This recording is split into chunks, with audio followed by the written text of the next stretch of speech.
Shout out to each and every one of you guys. Good morning.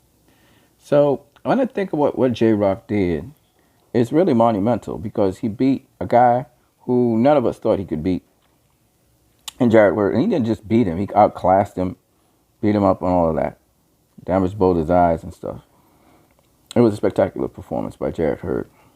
I mean, by J Rock. And again, kudos to him. J Rock was talking about investments, how he's kind of almost settled for life already. And it was because of Al Heyman. Again, Al Heyman has done a lot for fighters. Bob Arum can't say that. I don't think a lot of people can say that. Al Heyman has done a lot of good things for the boxing community and the boxing. And that's why when I hear people talk about Heyman's a cancer to boxing, I'm like, what? You know, so Al Heyman has really done a lot for boxing so far. And listen to J Rock talk about how he finally started getting the fights he needed to get after leaving Gary Shore. It was just a fantastic testimony. And listening to his trainer Smith also talk, it was really educational to all of us. I'm not financially set for life, but I do have a good platform to launch me off. So I'm pretty happy about that. Got to hit the road, but I wanted to just say that because I thought it was very good. So Tony Harrison, J Rock, and I believe I'm trying to remember the guy's name. I can't remember his name for nothing. It's a guy with a flat top. Got knocked out by Jermell Charlo. You guys know who that is. Please educate me on the name of the guy. But those three guys, they performed well. They got stopped and stuff, but they performed well. Again, they wanted to testify that taking a loss doesn't mean anything. A true champion can take a loss and bounce back. And these guys bounced back. You know, that's why I say Canelo is pound for pound #1 in the world. Yes, he has a loss against Floyd Mayweather, but that's a ridiculously top tier. That you could say that's the best boxer ever to grace boxing so far.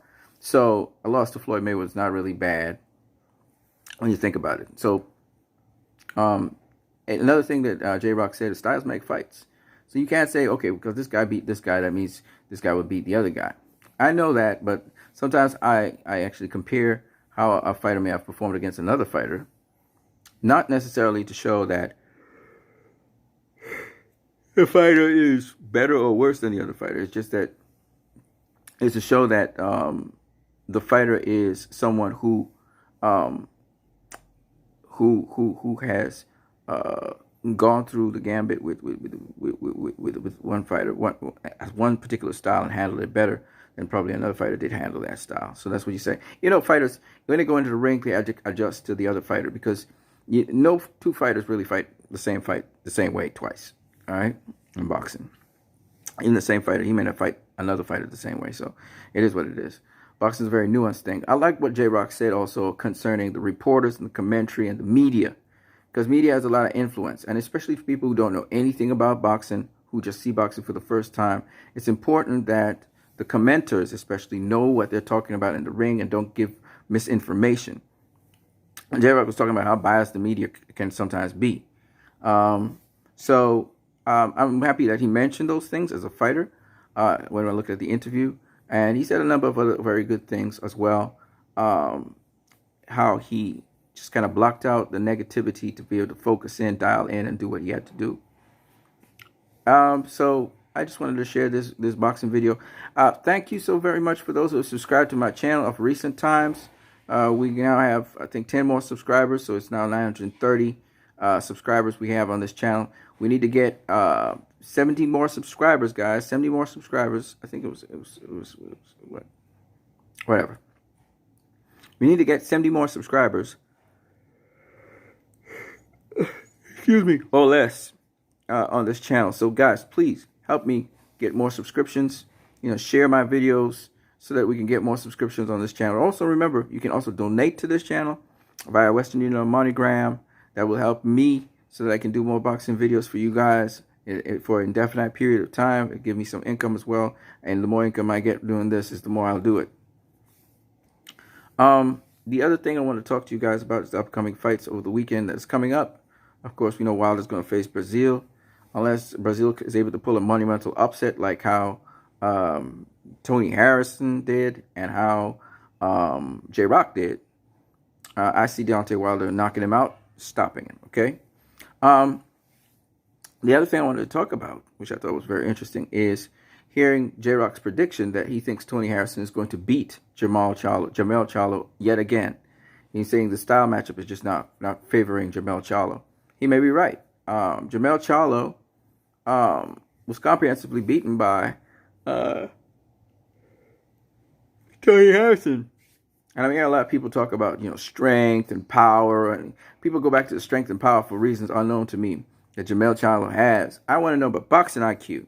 What's he going to do? What kind of traps he's going to set? That's what I want to hear about. I want to hear about power and strength. He may have power and strength. That's cool. But if you don't know how to use it, it doesn't really matter. So, and Tony Harrison, by the way, he got good, decent power. Now, he's been stopped by a number of people. I heard Tony Harrison talking about how he had to accept his defeat. Well, motherfucker, you got knocked the fuck out. So you're going to have to accept your defeats. It's not like you fought all the way to the end and then you lost a fight. It's totally different. So, yeah. So Jermell Charlo, he's going to be facing Tony Harrison. I told people I'm not going to really predict the winner in this fight because I thought that Charlo was going to beat Harrison on his own card. He didn't. And seeing that he got so much difficulty with Harrison was pot-shotting him at will. I can't say that it's going to change. It's going to be anything different. Now, Derek James usually comes up with formulas and stuff. So we'll see if Derek James has something for Tony Harrison. But Jermell Charlo has been beaten once by Tony Harrison. A boxer generally beats you even worse because he knows you pretty good. So we'll see how it all turns out in the end. But that's the last thing I want to talk about right now. You guys have a great, great, great day. And God bless you all.